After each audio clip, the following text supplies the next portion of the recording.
नमस्कार दोस्तों, स्वागत है आपका एक बार फिर से हमारे YouTube चैनल में। एक बड़ी अपडेट आई है दोस्तों, 8वें वेतन आयोग के संबंध में कर्मचारियों के लिए बड़ा अपडेट है। नया वेतन आयोग लागू होने पर कितनी क्या सैलरी बढ़ेगी और पेंशन को में कितना इजाफा होगा, 8वें पे कमीशन का अपडेट आया है। आपको बता देते हैं दोस्तों, अगर आप कर्मचारी हैं तो ये खबर आपके लिए है। दरअसल हाल ही में कर्मचारियों के लिए एक नया अपडेट सामने आया है, जिसके तहत ये बताया गया है कि नए वेतन आयोग लागू होने पर कर्मचारियों की सैलरी और पेंशन में कितनी बढ़ोतरी होगी।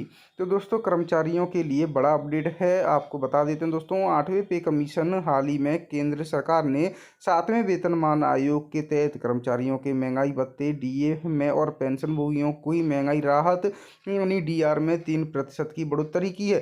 केंद्रीय मंत्रिमंडल द्वारा 16 अक्टूबर को इस बढ़ोतरी को मंजूरी दी गई, जो 1 जुलाई 2024 से प्रभावी होगी। इसके बाद केंद्रीय कर्मचारियों का डीए बेसिक सैलरी का 53% हो जाएगा। इस निर्णय के चलते राज्य सरकारें भी अपने कर्मचारियों और पेंशनरों के लिए डीए डीआर में वृद्धि का ऐलान कर रही हैं। केंद्र सरकार के कर्मचारी और पेंशन भोगी 8वें वेतन आयोग की घोषणा का बेसब्री से इंतजार कर रहे हैं। परंपरागत रूप से हर 10 साल में नया वेतनमान आयोग प्रस्तुत किया जाता है। वर्तमान में 7वां वेतनमान आयोग लागू हुए 10 साल हो चुके हैं, जिसे भारत सरकार ने 28 फरवरी 2014 को स्थापित किया था।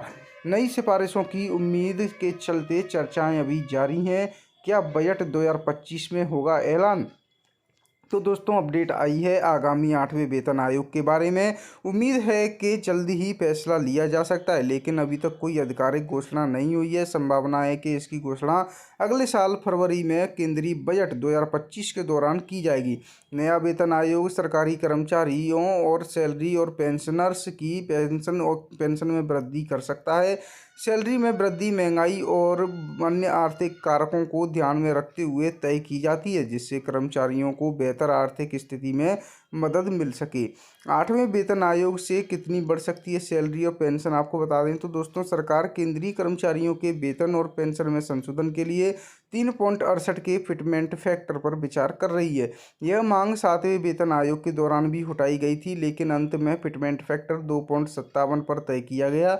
हालिया रिपोर्टों के मुताबिक 8वें वेतन आयोग के लिए पे मैट्रिक्स को 1.92 के फिटमेंट फैक्टर के आधार पर तैयार किया जा सकता है। ऐसे में अगर 8वें वेतन आयोग की सिफारिशें लागू की जाती हैं तो केंद्र सरकार के कर्मचारियों की मिनिमम सैलरी 18,000 रुपये से बढ़कर लगभग 34,560 रुपये हो सकती है, यानी कि लगभग 92% की वृद्धि होगी। और पेंशनर्स के लिए मिनिमम पेंशन बढ़कर 17,280 रुपये हो सकती है। नवंबर महीने में एक संयुक्त सलाहकार मशीनरी यानी जेसीएम की बैठक होने की रिपोर्ट है, जो सरकार और कर्मचारियों के बीच विवादों को सुलझाने का कार्य करती है।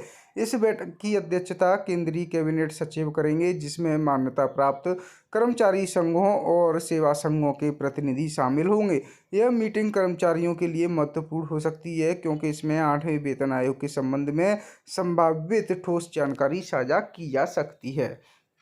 तो दोस्तों बैठक होगी अभी संयुक्त सलाहकार मशीनरियों की, तो उसमें केंद्रीय कैबिनेट सचिव रहेंगे, अध्यक्ष भी रहेंगे और मान्यता प्राप्त कर्मचारी संघों के सेवा संघों के प्रतिनिधि भी शामिल होंगे। और जैसे ही कोई और अपडेट आएगा आपको बता दिया जाएगा। लेकिन दोस्तों आपको बता दूं कि बजट में जो बजट 2025 में आने वाला है उसमें 8वें वेतन आयोग की घोषणा होना संभव है, ऐसा अपडेट आया है। तो आपको आज के लिए वीडियो अपडेट में इतना ही। मिलते हैं आपसे नेक्स्ट अपडेट लेकर। हमारे चैनल को सब्सक्राइब जरूर कर लें दोस्तों। मिलते हैं आपसे नेक्स्ट जानकारी लेके नेक्स्ट अपडेट।